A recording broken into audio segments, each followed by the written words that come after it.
We'd like to call this meeting to order.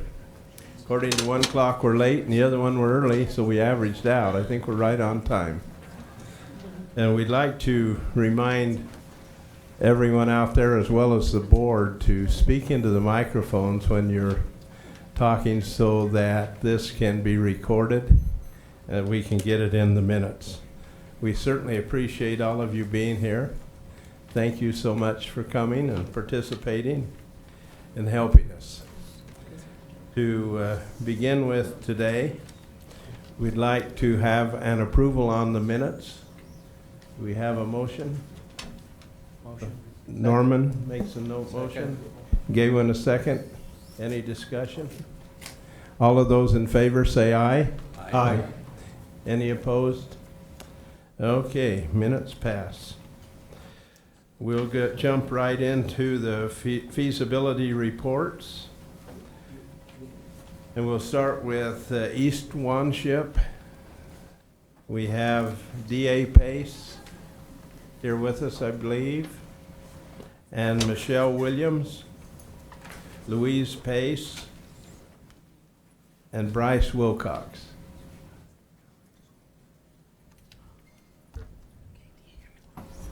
And it looks like Jacqueline is going to cover it for us. So we appreciate you being here. Thank you, each one of you. Okay. Good afternoon, Chairman and members of the board. East Wanship Irrigation's company's proposed project is located 3 miles south of Colville in Summit County. The sponsor received a Water Smart grant from the Bureau of Reclamation and is requesting financial assistance from the board to replace approximately 3.2 miles of open ditch with 16-inch pressurized pipe beginning at the base of Rockport Reservoir. The project will conserve approximately 915 acre-feet of water annually, and JUB Engineers, Inc. will provide design and construction engineering services. The sponsor delivers irrigation water to 25 shareholders to irrigate 298 acres of agricultural land. Their ditch was constructed in 1861 and contains very porous soil that leads to significant water loss throughout the system. A 2015 water loss study conducted by the NRCS determined that segments of the ditch lose approximately 68% of the ditch flow. The ditch broke in 2 locations in 2015, causing interrupted water delivery and damage to adjacent fields. The sponsor is also responsible for ditch maintenance, which requires the use of chemical treatment for grass and algae during the irrigation season. Water conserved in this project will directly benefit Rockport Reservoir and Echo Reservoir. Other benefits of this project include increased system efficiency, reduced maintenance costs, and elimination of the chemical treatment, and reduce public safety hazards.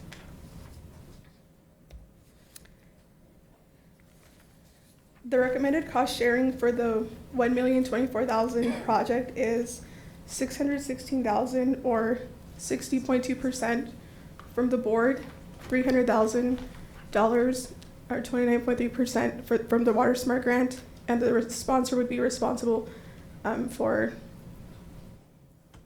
$108,000 or 10.5%. If the board authorizes the project, it is suggested that it be purchased at 0% interest over approximately 25 years with annual payments of $24,700. Thank you. That is staff's report. Thank you. Anything that you would like to tell us, President Pace or any of the rest of you? We was kind of in favor of going for 30 years if possible to reduce our annual payment, if that's possible.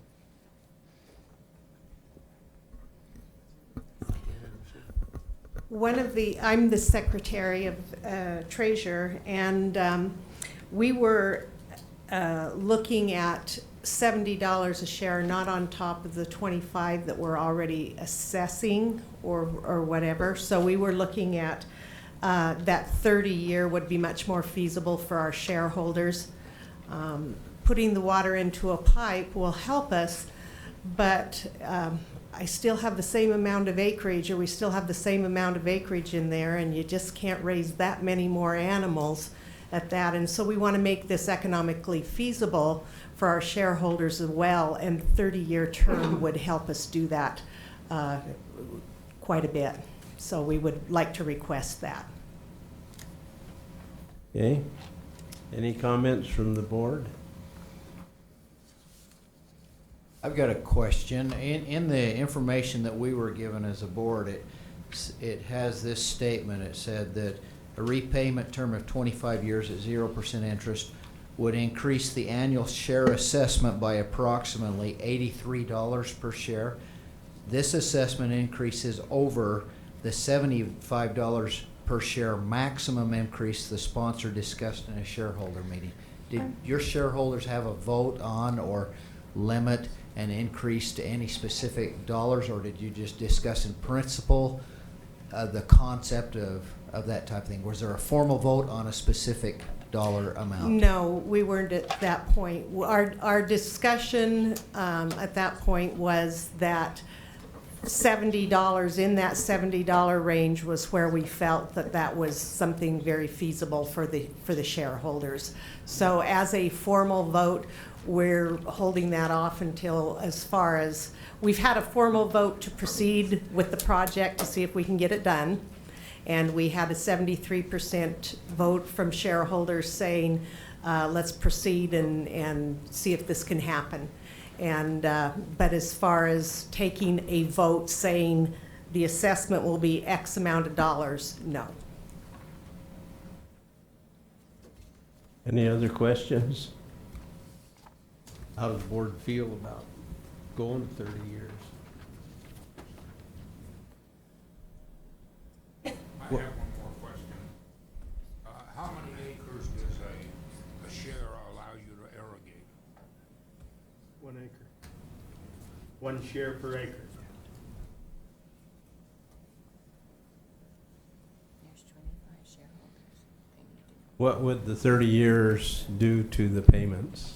Anyone got that figured out? Yeah, the annual payments would be, for 30 years, $20,500.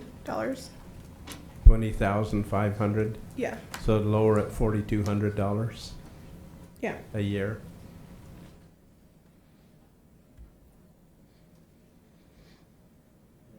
Comments?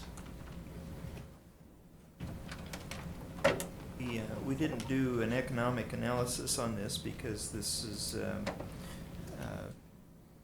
out of the revolving fund in order to see a benefit cost ratio. We did figure what the benefits and costs would be, and realizing that the term that was given is out there quite a ways. The 25 years, I don't know how that was arrived at. 25 is a reasonable term. You could go 30 years without without going outside the limits of what you're allowed to do or able to do. So with that, I think it would be, the board's decision whether it was 25 or 30. And what would that come out per share? Jacqueline, have you figured that out? Yeah, so it would increase their share by $69 because their current share assessment is $25. So it would be of a total annual cost share of $94.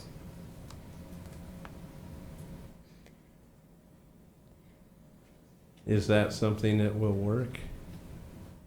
We certainly hope so.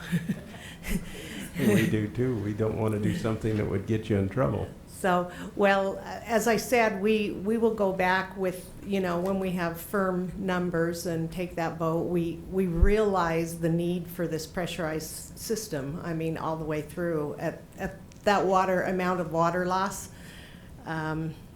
that's significant, and we have to do something. So we just need to try to make it as feasible for our shareholders as we possibly can. And that 30 years looks a little better than the 25 figure. Mr. Humphries, any comments from you Well, on I, that? the rest of the board doesn't have any problem with going to 30 years. I don't either, but, Okay. so, Now, Steve, did you? I was just gonna ask, have you received the Water Smart grant, Yes, or you haven't received that? yes, we have. all right then, if there's no other discussion, I'll go ahead and make the motion then. So if the board authorizes this project, it is suggested that it be purchased at 0% interest over approximately 30 years with annual payments of approximately $20,500 per year.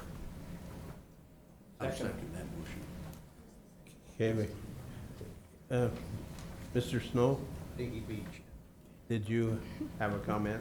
I'll just second it. Just raising my hand so you on the far end can see Okay.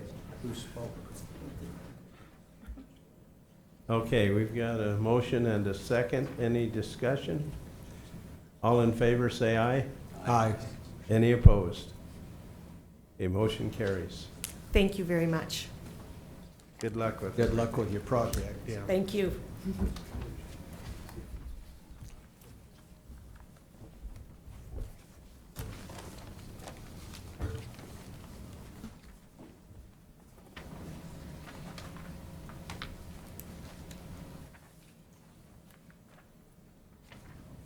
Okay, we have, our next one is Blanding Irrigation Company. We have Shane Shumway, Scott Flannery, and Bruce Lyman.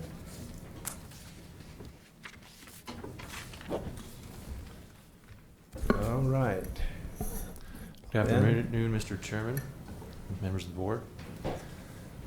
So we have the Blanding Irrigation Company, and the Blanding is located down in extreme southwest Utah, down by the southeast Utah, down by the Four Corners area. So the sponsor, the Blanding Irrigation Company, they collect water from the Abajo Mountain Range and the Manti La Sal National Forest. They deliver water to approximately 4,600 acres of agricultural land via a network of pipelines, canals, and reservoirs that they've got built down there. They also deliver water to the city of Blanding for municipal use. Two sections of their canal system, indicated in red on your map there. I hope you can see those. Up in the upper left corner and then kind of there in the center. They'll be piped as part of the proposed project. They're located about 5 miles and 12 miles north of Blanding. Both sections of the canal that will be piped as part of the proposed project are located on steep, rocky slopes with low water conveyance efficiency.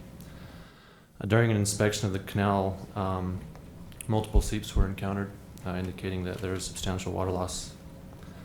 High seepage combined with steep hill slopes increases the risk of slope failure and subsequent loss of the canal. This section shows what's called the dry wash canal. Comes out of Dry Wash Canyon, or dry wash, I guess. It's proposed that this section will be piped with 24-inch HDPE. It will be embedded in the existing canal and then buried. You can see, if you look on this picture, in the far, kind of on the far mountainside, you can see the canal, and then you can also see the steep slope above and below the canal line.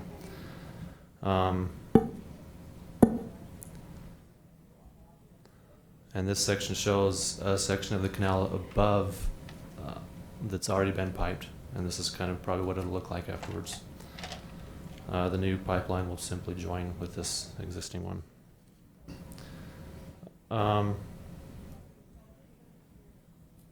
It looks like we're missing a few pictures. There were some pictures of the other section of the canal where there's actually a tunnel. And it's a similar situation where there's steep slopes above and below the canal. and this one's called the Johnson Creek Ditch. And then, so both the tunnel and then the canal immediately below the tunnel are also critical sections where there's substantial seepage losses and where there is danger of slope failure because of the seepage.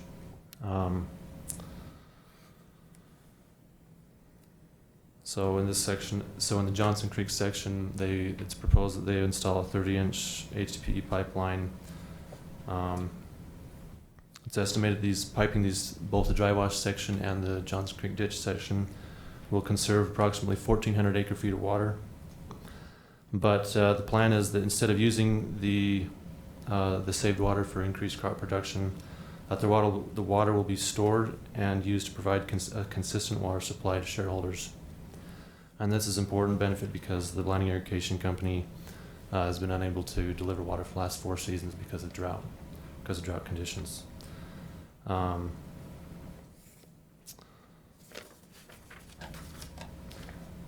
So the total project cost is estimated to be about $475,000. The sponsor will contribute 15%, or $71,000, and is seeking the remaining $404,000 from the board. If the board authorizes the project, it is suggested to be purchased at 0% interest over 25 years with annual payments of approximately $16,200. And this is staff's report. Thank you. Anything from any of the three of you? Just happy to be here. Well, we're happy you're happy. Thank you. Norm, any comments or from anybody else on the board? Or questions? You are applying for a Water Smart grant then to do the continuation of this project later on.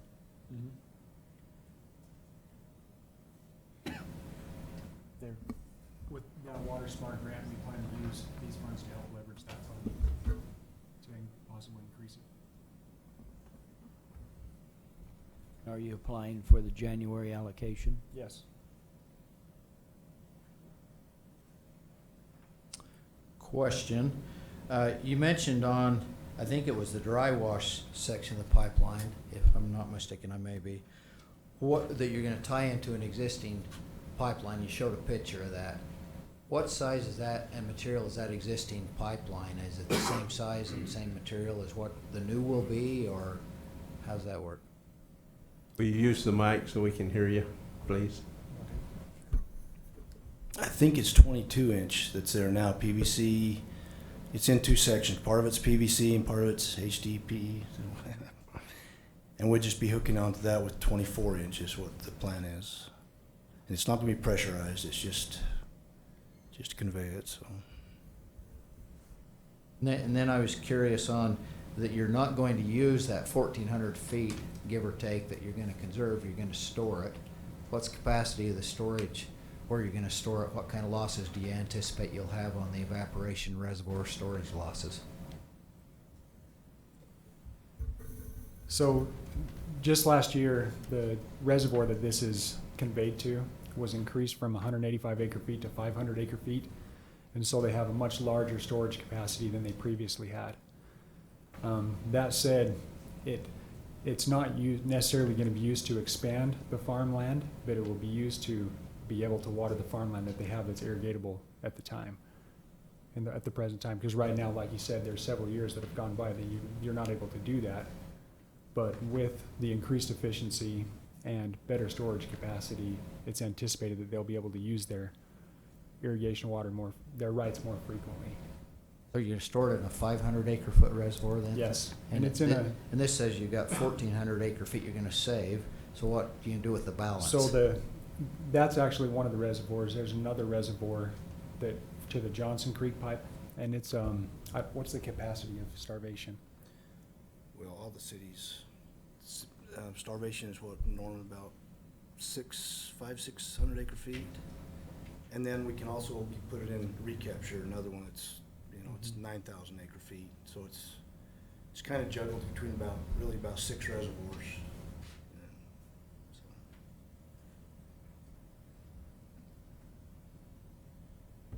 Mr. Snow, did you have a question?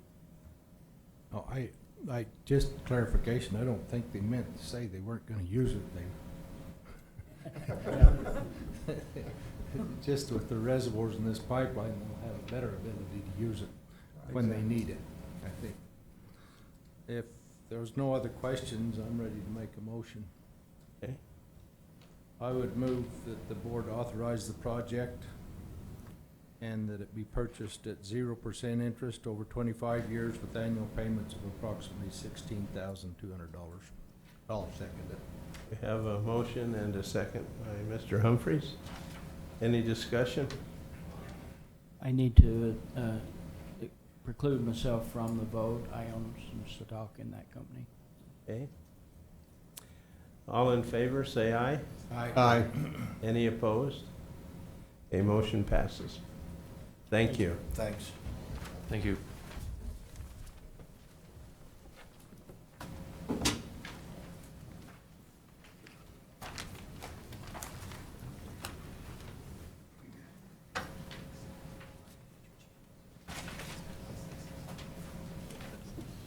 Okay, Scipio, and we have Dallin Kornberg, if I'm saying that right, Lee Monroe, and Lane Jensen. So, Tom? Mr. Chairman, members of the board, the Scipio Irrigation Company holds water rights to would allow it to irrigate up to about 5,000 acres. However, the water supply is pretty limited, so typically they only irrigate about 2,200 acres. The water from runoff, springs, and some wells is collected in Scipio Lake. If you look on the map, it's at the very bottom of the map. And the capacity of the Scipio Lake Reservoir is about 9,500 acre feet, but because of the water supply, it's typically not filled more than about half.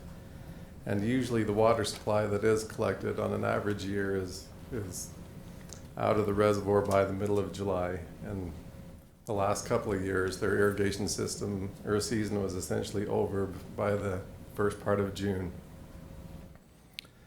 Water is released from the reservoir and flows over about 4 miles in Ivy Creek. Then it's diverted into the over 5 mile long earthen highline canal.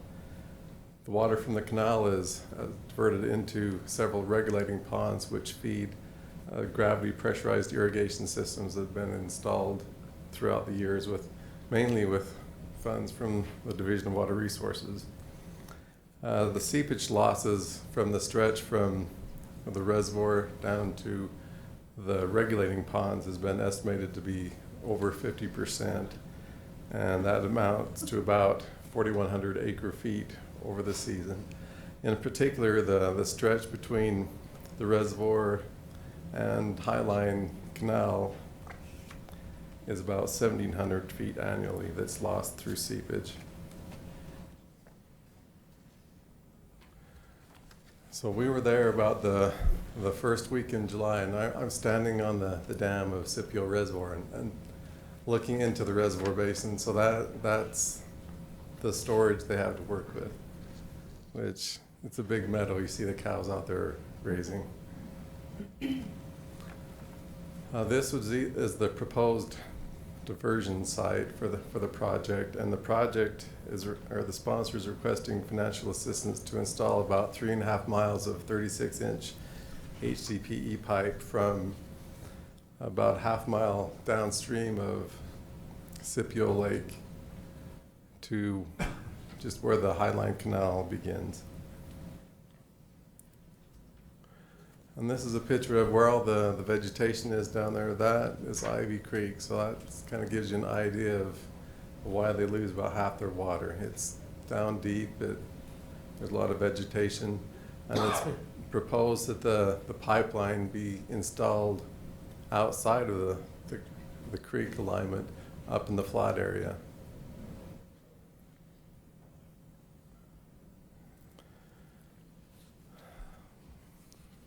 The cost estimate for the project has been placed at about $3 million, a conservative figure, and the sponsor has obtained a $1 million Water Smart grant, and it's proposed that the Board of Water Resources provide 36.7% of the project cost up to $1.7 million. And if the board authorizes the project, it is suggested it be purchased at 1% interest over 21 years with annual payments of approximately $93,500. That's staff's report. Thank you, Tom. Anything from any of you? Thank you, Mr. Chairman. Yes, as a board, we would like to request that the Water Resources Board consider a term of 25 years rather than the 21 years. This would lower the annual repayment cost to a figure that would be more feasible for our company. We're a relatively small company, and the $93,500 is a figure that we just would not be able to accommodate. But if we can get a term of 25 years, we think that will lower the cost enough that we can, or the repayment enough that we could handle that if we could have the longer term. Okay. We discussed this some in our previous meeting. Any comments or questions from any of you?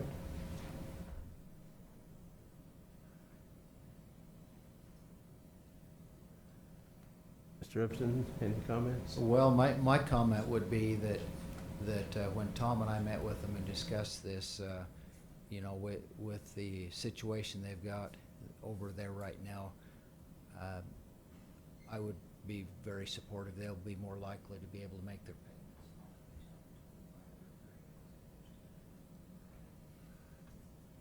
payments. As we discussed that, I think we came up with $77,200. Is that right, Tom, for 25 years?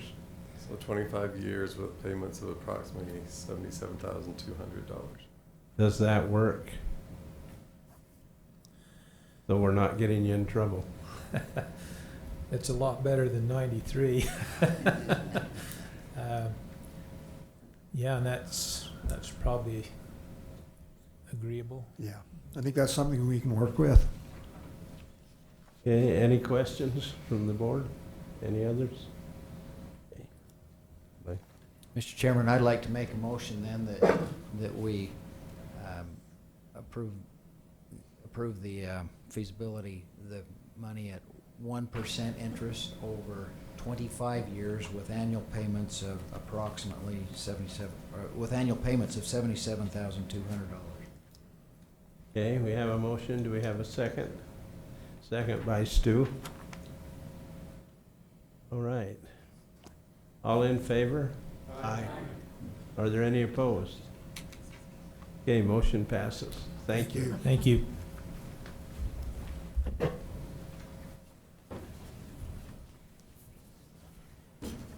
Okay. All right. Our next items are committal of funds. And we don't have to have someone here unless they want to come, but we have Russell representing Beaver City. Mr. Chairman, member of the board. Beaver City has a secondary lawn and garden system serving about 1,000 homes in town. It's supplied by the Mammoth Canal, which, as the name implies, a pretty large canal, flows about 100 cubic feet a second. And the city has numerous concerns about the safety of that canal where their diversion is. In June, the board authorized a project to replace and improve the diversion structure, a sluicing structure, and make improvements to the canal overflow system. Cost sharing and repayment remain as authorized, with the board providing $315,000 or 85% of a total project cost of $370,000. If the board commits funds to the project, it's proposed the bonded indebtedness of $315,000 be returned at 0% interest over 15 years with annual payments of approximately $23,000, including reserves. That is staff's report. Thank you so much. Any questions or comments? Okay, Blaine? Mr. Chairman, I'd like to make a motion that the board approve the bonded indebtedness of $315,000 to be returned at 0% interest over 15 years with annual payments of approximately $23,000, which includes reserves. Second that motion. Okay, we have a motion and a second. All in favor, say aye. Aye. Any opposed? Thank you. Mr. Chairman, members of the board, Beaver City wanted me to pass along the message, thank you to the board from Beaver City. Well, thank you. All right, Moon Lake, Marisa?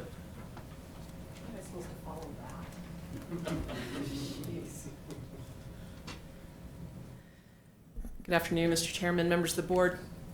This project is for Moon Lake Water Users Association. The project is located about 20 miles northwest of Roosevelt in Duchesne County, and I'll zoom in here for you.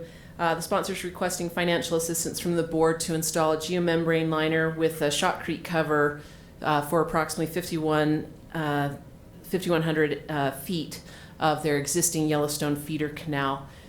The cost let me go through the board actually authorized this very recently. This is part of the canal where they'll do some of the work, and you've seen some of these pictures before, and this is some of the band-aids that they've done in the meantime. This was the project, if you recall, where they went back 10 days later with a video, and they had instead of a creek, they had a river. So the cost estimate and sharing do remain as authorized, with the sponsor requesting $403,000 of funding. They do have a WaterSmart grant that has been awarded to them, and they would come up with the remaining $70,000 for a total of $760,000. If the board commits 53% of the project cost up to $403,000, it's suggested it be purchased at 0% over approximately 15 years with annual payments of $26,900. And that is staff's report. Thank you so much. Are there any questions? Mr. Chairman, I was actually along this a couple of weeks ago. Yeah, they've had numerous breaks in this canal over the years, so it's a good project. I would move that the board commit 53% of the project cost up to $403,000, and it be purchased at 0% interest over 15 years with annual payments of $26,900. Okay, we have a motion. Is there a second? Yes. Motion and a second. All in favor, say aye. Aye. Any opposed? Okay, motion carries. Thank Great. you. And I can assume that if they were here, they would want to give their thanks to the board. Should have raised the interest rate. Okay, our next one is Lower Marion Pipeline Company, Jack Clegg and Kent Peterson.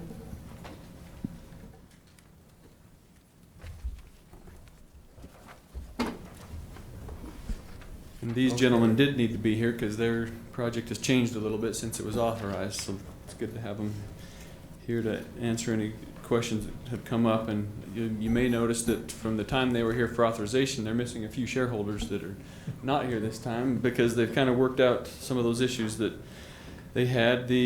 After the project was authorized last time, as you recall, there was an upper ditch and a lower ditch company, and the upper ditch voted against the project, and the lower ditch said, well, we'd still like to go forward with it. Can we change it a little bit and still make it work? And so they formed a new company, the Lower Marion Pipeline Company, that includes the shareholders that were in favor of the project from both companies. So it does still have some benefit to some of the upper ditch shareholders, but it's a somewhat smaller project, only including about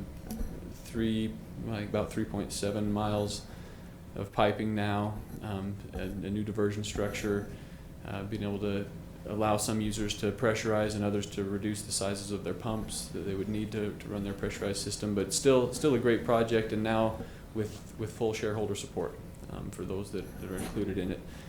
So we have,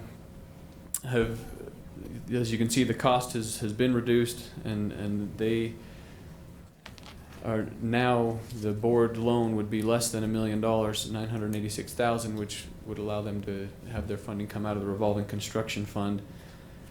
They have obtained that WaterSmart grant, and their sponsor's cost share would also go down to about $174,000.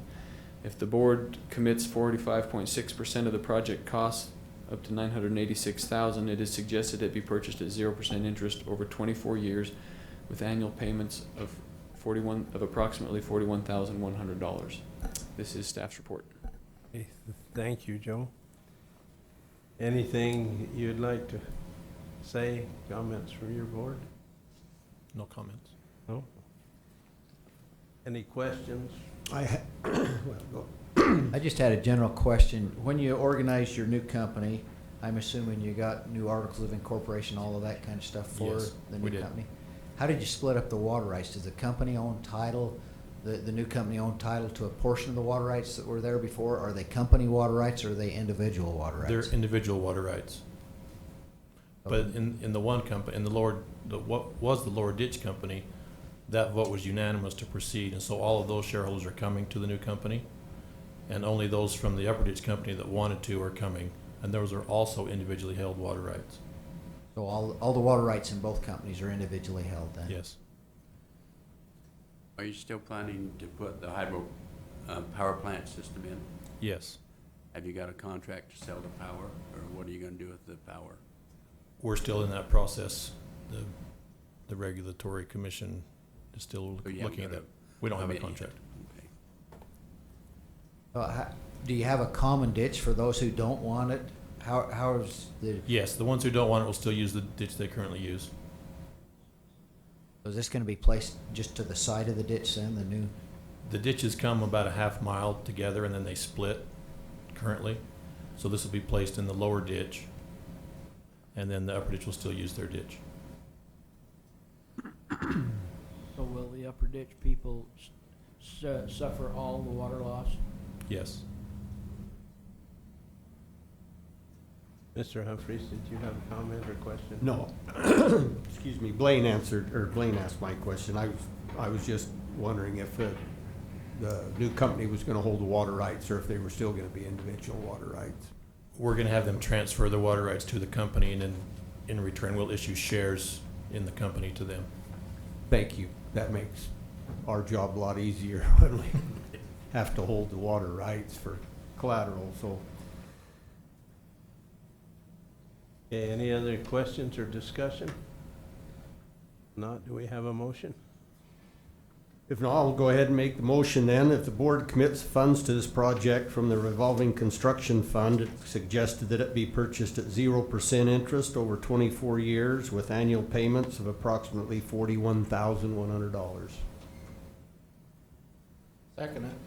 Okay, we have a motion and a second. All in favor, say aye.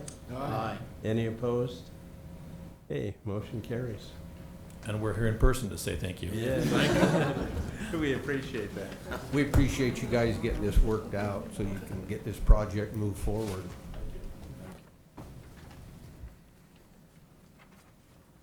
Okay, our next item, I believe, Mr. Humphries, is yours again. It is. The Co-op Farm Irrigation Company applied to the board for funding to pipe a section of its canal, but it's been too long and their supplemental funding was not available and obtained, so they want to withdraw. So I recommend that this application would be withdrawn for further consideration by the board. Okay. We have a motion and a second by Mr. Snow. All in favor? Aye. Any opposed? All right, motion carries. All right, Tom, I believe you're up.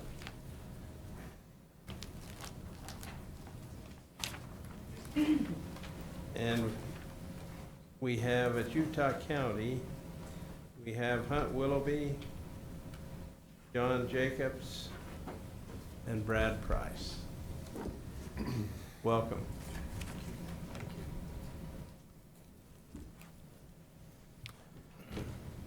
Mr. Chairman, members of the board, the North Utah County Water Conservancy District was organized in 1959 and operates and maintains 5 dams in northern Utah County.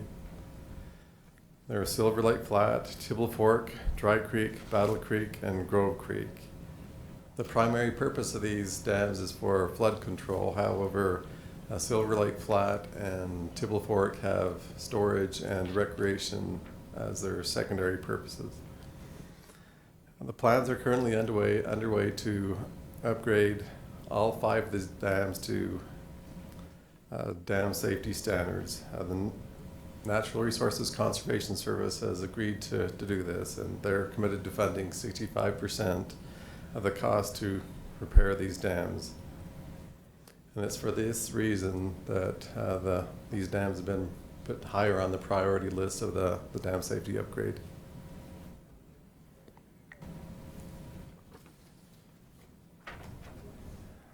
In March of 2015, the board committed $1,480,000 in dam safety grant funds to upgrades to Silver Lake Flat.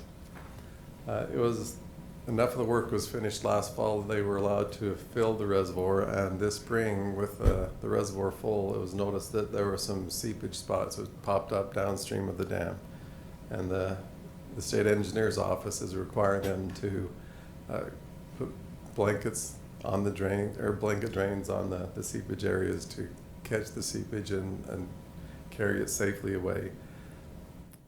And so the sponsor is here before you today to request an additional $134,500 in dam safety funds to complete the required minimum standards work at Silver Lake Flat. The work is underway right now. The contractor's up there just gearing up again to finish all the work he didn't finish last year and do this additional work.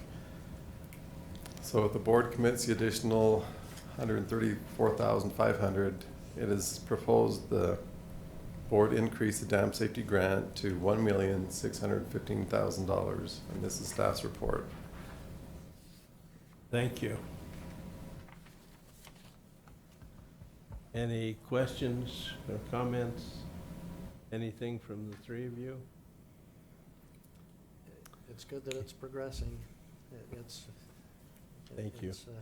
Okay. Mr. Chairman, I'll make the motion that the board commits the additional $134,500, making the proposed board and increasing the proposed board grant for the dam safety to $1,615,000.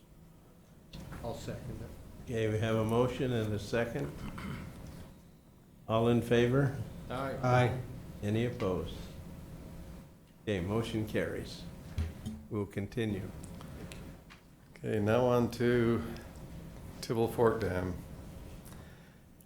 In February of 2016, the board committed $1,512,000 in dam safety grant funds for the minimum dam safety standard upgrades to Tibble Fork Dam. The project also includes aspects not associated with the minimum standards requirements that are not covered under the committed funding, but will be paid for by the NRCS grant and local funds. This is to raise the crest, to increase the storage, and also restore and improve the recreational aspects around the reservoir. When the bids came in, they came in much higher than anticipated. And it was also discovered that when the funds were committed, staff had neglected to include the cost of the grout curtain, which is part of the dam safety upgrades. So the sponsor is requesting an additional $488,000 in dam safety grant funds to pay for the minimum standards work at Tibble Fork Dam. So the cost estimate before you today is just the cost for the minimum standards work. So it's proposed that the NRCS provides 65% of the cost to do this work, and the board commit an additional $488,000 to bring the board's total dam safety grant amount to $2 million. And it's anticipated the total project cost, the dam safety amount, plus all the other improvements, will be over $8.8 million, of which the NRCS will pay 65%, and the sponsor will need to come up with the remaining amount over the $2 million that's being proposed today. And this is staff's report. Thank you. Questions? Mr. Chairman, I was just going to ask the district people, how many bidders did you get? We had five. We had five bidders. Four of them were within 300,000 of each other, so we feel like the low four bidders we got a good low bid, a good competitive bid. But Whitaker was the successful contractor on it. They started first part of June working away at it, and they're making progress. Thank you. Question, so the NRCS, are they pretty well locked in and guaranteeing that for this additional things that they'll give their 65%? Yes.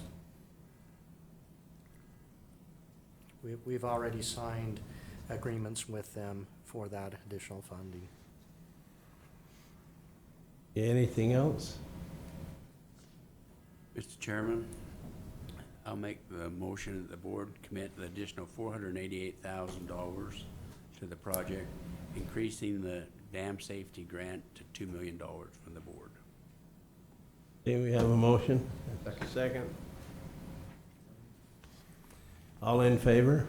Aye. Any opposed? Okay, carries. Okay, let's go on to Battle Creek. Battle Creek Dam was constructed in 1962 and is classified as a high hazard dam by state dam safety officials. The zoned earth-filled dam sits at an elevation of about 5,166 feet and is 940 feet long and 47 feet tall. Now, the proposed rehabilitation includes raising the embankment 2 feet to route the inflow design flood, reconstructing the spillway and outlet intake structures, and installing tow drains. So we have the cost estimate for this work is $2.5 million, of which the NRCS will provide 65%, and the board grant, it's being proposed at 31.5% of the project cost, up to $788,000. It should be noted that the state engineer hasn't approved the proposed work yet, so there may be some items, even though I kind of doubt there will be, that will not be included under the state minimum standards regulations. But if there are some items, they will not be cost shared with the state's dam safety grant funds. And that's staff's report. Thank you. Questions? What's your proposed time frame for doing this? What would you like? What's your hope? Well, I believe the 60% plans have been prepared with regards to Battle Creek, and there's a possibility of a modification to the spillway, but we're working with NRCS and to see how viable that alteration would be, and if that is shifted, it can have a be cost effective and reduction in the cost. But those plans are 60% now, and will soon be submitted to NRCS for their approval, and also to the state. Anticipated construction, we were looking at this fall, but because we're getting late into the year, be looking at cold cement.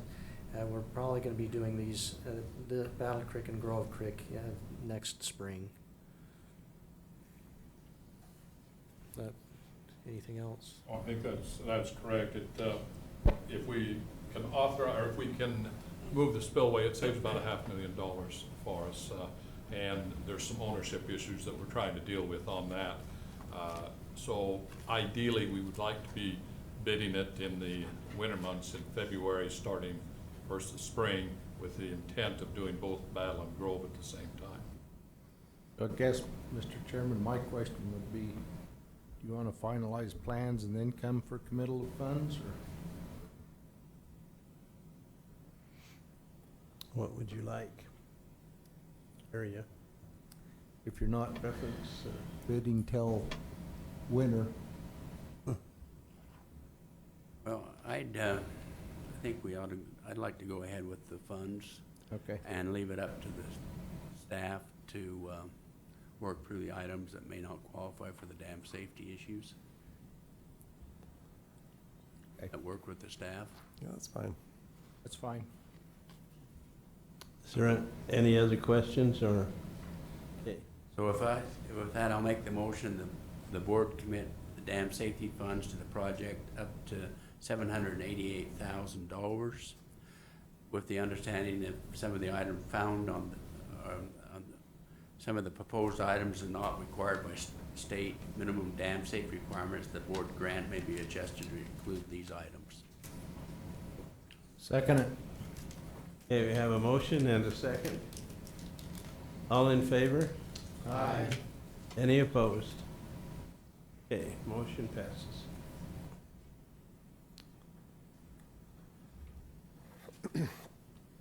All right, Grove Creek Dam was constructed in 1964 and is classified as a high hazard dam.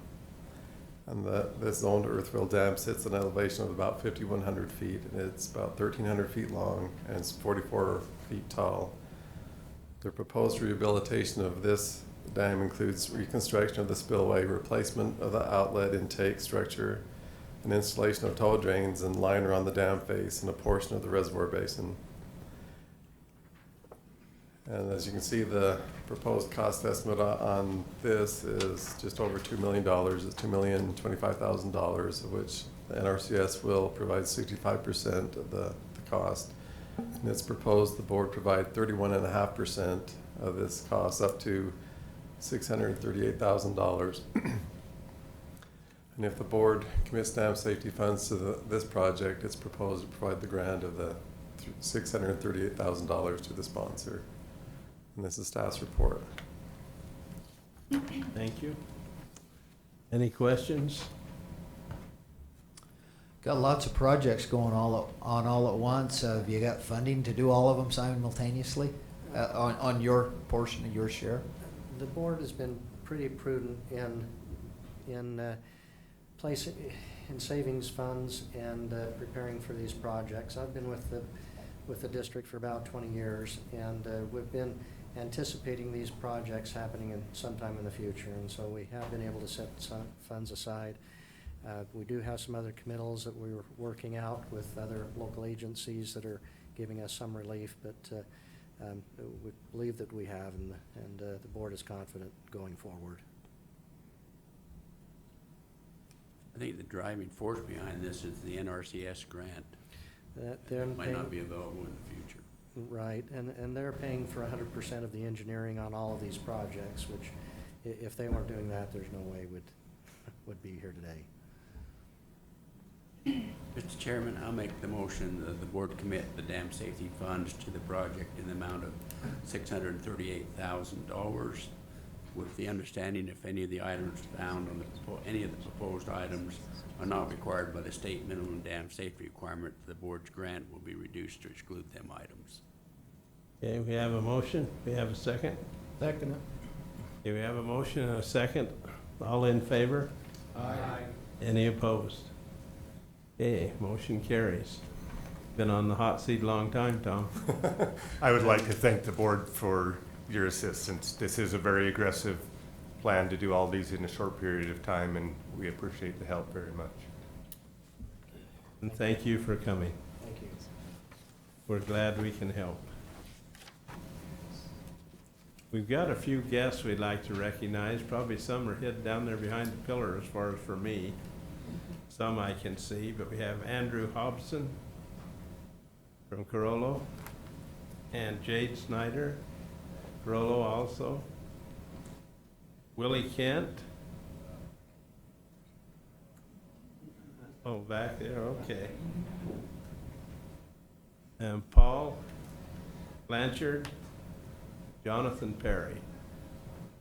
And I don't know if we've got any others we've missed that are here. That's all the names that we had that we know of. We thank you for being here and appreciate having you. Bill, I guess you'd be up next. with our Lake Powell pipeline and finance, whatever you have. Thank you, Mr. Chairman. As mentioned previously, the Lake Powell pipeline license application was submitted on May 2nd, 2016, including supplemental information that was submitted on June 6th. We received from FERC a request for clarification and additional information on July 26th and have 90 days to respond and provide the requested information. A parallel effort with regards to the draft final Class 3 Cultural Resources Report is ongoing. FERC is reviewing the license application now and will begin preparing the draft EIS after they issue the notice of ready for environmental analysis in early 2017. A tour of the pipeline will be held for FERC and their environmental consultant, Lewis Berger and Associates, on September 20th and September 21st. Meetings are being scheduled with the involved Native American Indian tribes to discuss important cultural sites along the Lake Powell pipeline alignments. The discussion with the tribes will be documented in the final Ethnographic Resources Study Report to be filed with FERC in January 2017. Quarterly meetings with associated DOI agencies will begin in September to coordinate, communicate, and facilitate cooperative needs and work. The U.S. Army Corps of Engineers is presently reviewing the Clean Water Act Section 404 permit application for the Lake Powell Pipeline Project drainage crossings. A site visit for the Army Corps representative is scheduled for September 15th. Arizona DEQ has issued the 401 Water Quality Certification for Clean Water Act Section 404 nationwide permit number 12 involving utility crossings of waters of the United States. That's my report, Mr. Chairman and Board. Any questions? Thank you. Did you have something on the Board of Reclamation? Yes, I had one item that needs some board action or subject to the board's approval. Our contract with the Bureau of Reclamation for their task order expired in January of 2015. They need an additional $141,000 to complete the task orders that are in the agreement. They still have a balance of $14,353 of the board's money from the last agreement. As such, to complete the work, they need an additional $126,647. The Bureau task orders are to be completed by the end of their fiscal year of 2018. Staff recommends that the board approve the $126,647 to amend the Bureau contract so that they can complete the needed task order by 2018. Thank you. We have the recommendation from staff on the Finance Change Board of Reclamation to finish the project. Do we have a motion or any questions on it? I'd move approval. Okay, we have a motion by Mr. Johnson. We have a second? I'll second. Second by Mr. Pollack. All in favor? Aye. Any opposed? Okay, thank you. Thank you. That's important, is the important part of the Bureau of Reclamation as the project moves forward. Thank you. We appreciate all you're doing there. All right. I think we have a water use and conservation report. Ann Merrill? And as Ann is walking up, let me introduce her to you. I don't know how many of you have worked with Ann, but Ann works in our Water Conservation Education and Use section and is one of the engineers responsible for going through the water use numbers that we get, and we've been analyzing every 5 years. From this point on, we are analyzing them every year, and so they're in a real crunch trying to get the numbers completed this next month, and so I think that'll be part of Ann's report to us today. Thank you. Hello, Mr. Chairman and members of the board. My name's Ani, that's my nickname, Merrill. I work in the planning branch of the Division of Water Resources. You speak more into the mic. Sorry. I'm here to talk to you today about our municipal and industrial water use collection process. So every 5 years, we've been collecting water use data for M&I and planning purposes. We start the process by getting a list of all the community systems and non-community systems from the drinking water database. We collect potable and secondary water, source information, connection information, population data, so basically everything about the system. We take the list of systems and look on the water rights database, and every system is supposed to submit a water use form to water rights every year. But what we often find is that the systems aren't always submitting their forms, and the forms that are submitted are often incomplete, and so we have to call all of the systems and get complete, accurate data so we can have a good understanding of the water use in Utah. Some of the difficulties are a lot of times the data entry person doesn't understand the data they're entering, so often the units are wrong, and just numerous little problems that we have to kind of sort through. There's not much secondary water metering, so we have to estimate that, and that takes a while. We gather data on lot size, percent of population that uses secondary water, and things like that. So it takes a long time. And another, just in general, I think the communities and systems don't realize how important this data is for us for planning. So we're trying to have an outreach to these communities to let them know what we need and how much we need the data and how it really needs to be good and useful data. So this year, because of the legislative audit, we've been doing a lot more documentation. We've been working with water rights very closely to work on their water use form, and we have a new data entry system for our database, so it's very streamlined and consistent. We have a deadline of August 31st to get this done, so we're kind of on a tight schedule. We have, at the moment, we have 5 employees working on this process, and we have 494 systems. Out of those systems, 367 submitted a water use data form. However, we only found about 200 to be acceptable. So we have a lot of systems to call or visit, like about 290 systems we have to actually go and visit or call. And so far, we've got 43% of the state complete and 15% of the data entered. So in the next 2.5 weeks, we have a lot of work to do.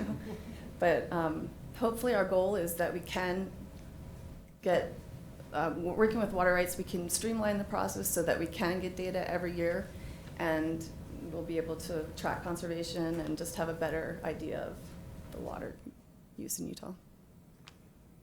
So. Thank you. Any questions from the board? Sounds like you'll be living here. Question, We've been working weekends.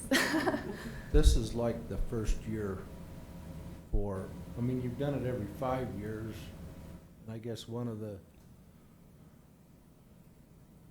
observations in the audit was that the data was not very good or complete. Well, So, oh, sorry, excuse me. I think going forward, I expect the process will become easier as you educate and get people to enter the correct data and correct. We're working with rural water users and also a lot of the conservancy districts. They're going and talking to the community and the systems to educate them on how to fill the water use form out properly. We're also, the water use form has gotten much more user-friendly. And so it's just gonna take, I think, a couple years to get everybody to send in their form properly. And then we'll definitely have a better chance of getting data every year that's useful. We've always done our best to get the most thorough and complete data, but we really need to educate the communities on what we need and let them know how important it is to us. So. Thank you. We appreciate what you're doing. It is important. Thank you so much. Thank you. Okay. Right, we'll turn the time over to Director Millis. Okay, and just to tag on to what Ani just explained to you a little bit, we have been working with the State Water Development Commission and their staff to work through the requirements of Senate Bill 251 that was passed this last year, and really those address items that were in the water audit from last year, and we're in the process of updating the rules for the water infrastructure restricted account in accordance to these requirements that are in Senate Bill 251. We need to have a third party look at the water data that we have been collecting, look at the processes, look at the projections that we're making, and make an opinion on the accuracy of those and any recommendations for improvement that could be made. And so really our goal is to make these numbers the very best that we possibly can. There are things that we can do on our end, but this education of the water suppliers and helping them understand, how to use the forms, how to simplify the forms, and how to and how that data can be just as valuable for them as it is for us. We're also to look at water conservation goals for the various regions of the state, and we're planning on doing that based on the 11 river basin planning areas that we use right now, realizing that the statewide goal is good. We think it's useful, but more useful to the local areas would be a conservation goal that is tailored to them and matches the potential for conservation that exists there. And just one example is in Dave's area, in the Weaver Basin area, where you've got a lot of secondary water systems, most of which are not metered. The water district there has seen great improvements in water use, meaning a lot less waste and people using really more what their landscaping needs rather than just allowing the water to run to waste. And they've accomplished that by putting meters in some new subdivisions and creating a billing system for them where they're able to see how much water they're using, how much water their neighbors are using, and even though they're not charging them yet for that use, they're seeing the improvements. And so continuation of systems like that, we think, could create great conservation potential in Dave's area. We've seen in southwest Utah where the Lake Powell pipeline is expected to serve. They've already met the 25% goal that the state has, the overall statewide goal. We've pushed them out to 35% because they've accomplished the 25. We see some potential for more. Some areas we may see, the goal may not be able to be quite as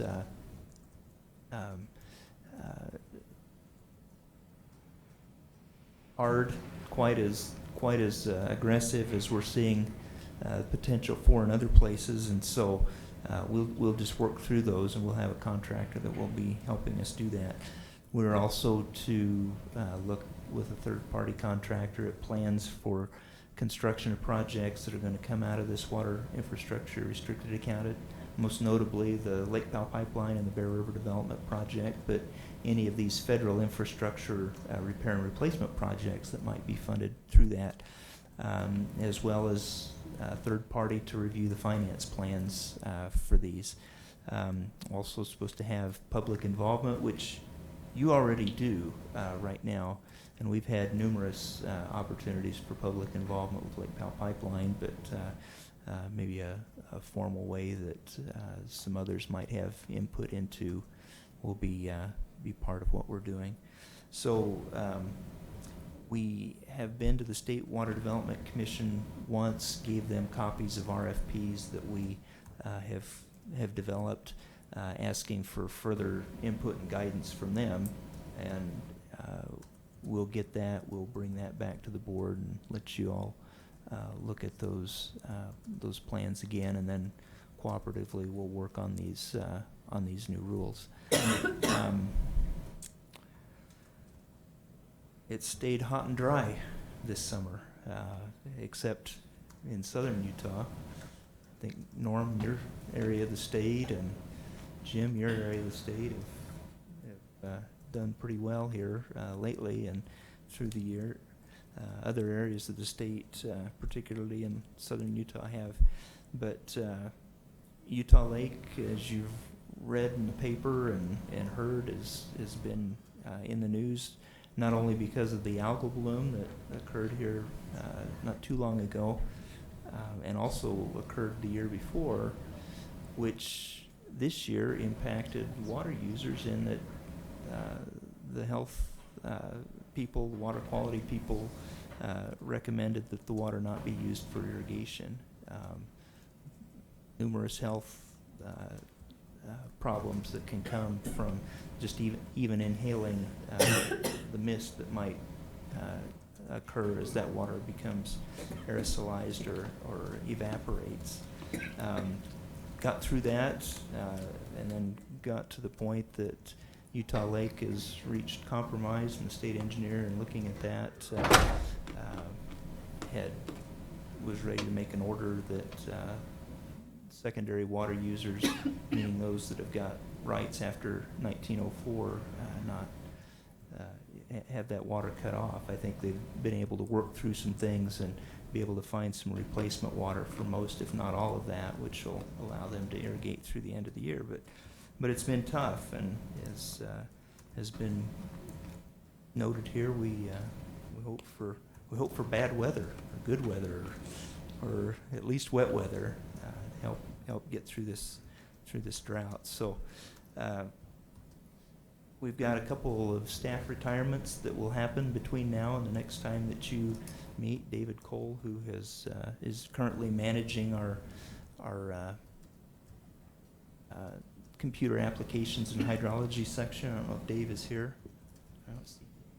Dave will be retiring at the end of this month, and then Bill Leaflang will be retiring the 1st of October. And so these are people that have contributed much to the division, to the state of Utah, through their service and through their efforts, and we certainly thank them for that. So, Mr. Chairman, that's my report. Thank you. And we do especially want to thank Dave Cole for what he's done, and Bill for all that you've done, the work on the Lake Powell pipeline and the other jobs that you have. We really appreciate you. Is there anything from the public that anyone has? Anything else from the board? We have any motion to adjourn? Motion to adjourn. So moved. All right. The meeting's adjourned. Thank you all for being here.